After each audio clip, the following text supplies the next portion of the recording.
नमस्कार दोस्तों, विश्वास लर्निंग ऐप में आपका हार्दिक स्वागत है।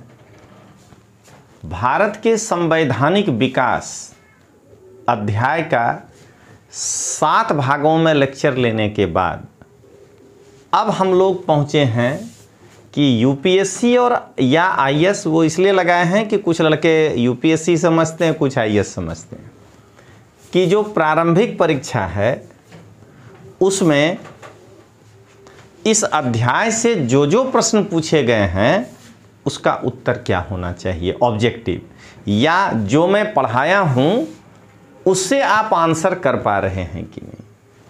तो आज हम लोग अब लेने जा रहे हैं भारत का संवैधानिक विकास में यूपीएससी और आईएएस की प्रारंभिक परीक्षा में पूछे गए प्रश्न। दूसरा भी यही है, भारतीय संविधान एवं राज्य व्यवस्था में से यूपीएससी और आईएएस की परीक्षा में पूछे गए प्रश्न। चलिए, पहला क्वेश्चन जो कि 2003 में पूछा गया है। भारत में उपनिवेशी शासन के संदर्भ में 1883 में इल्बर्ट बिल का उद्देश्य था। दरअसल ये प्रश्न संवैधानिक विकास के साथ साथ एक्चुअली मॉडर्न इंडिया का है। इल्बर्ट बिल विवाद जो है वो हमेशा मॉडर्न इंडिया में पढ़ा जाता है, लेकिन फिर भी देखिए, जहाँ तक अदालतों की दांडिक अधिकारिता का संबंध था, भारतीय और यूरोपीय लोगों को बराबरी पर रखना।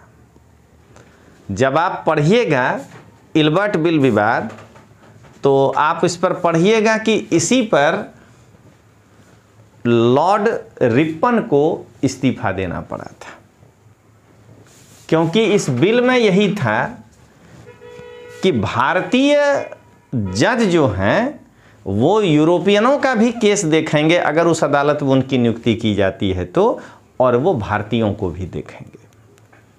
तो दोनों बराबरी पर आ गया। और उस पर उस कमेटी का एक मेंबर इल्बर्ट जो था वो काफ़ी विरोध कर दिया था, जिसके कारण रिपन को जो है इस्तीफा देना पड़ा था। तो यही चीज़ हुआ। जहाँ तक अदालतों की दांडिक अधिकारिता का संबंध है, भारतीय यूरोपियों को बराबर पर रख दिया। जबकि इल्बर्ट बिल में था कि अगर भारत के न्यायालय में भारतीय जज जो नियुक्त किए जाते हैं, अब तक यही था इसके पहले तक, कि वो यूरोपियों का केस नहीं सुनेंगे। भारतीयों का केस यूरोपीय जज देखेगा, लेकिन यूरोपियों का केस यूरोपीय जज ही देखेगा।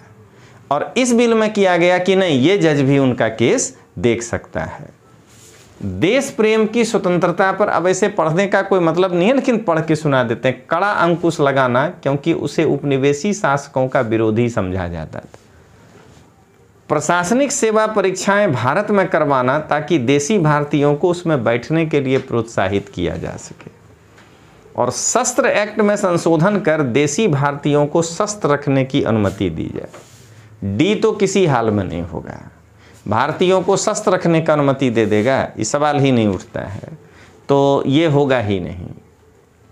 किसी भी तरह अगर लगता है कि होना चाहिए तो सी और ए में होना चाहिए, लेकिन ए उनके ही अधिकारों पर रोक लगाया गया है, इसलिए ज़्यादा चांस ए का बनता था। लेकिन हम तो आपको पूरा इल्बर्ट बिल विवाद समझा दिए।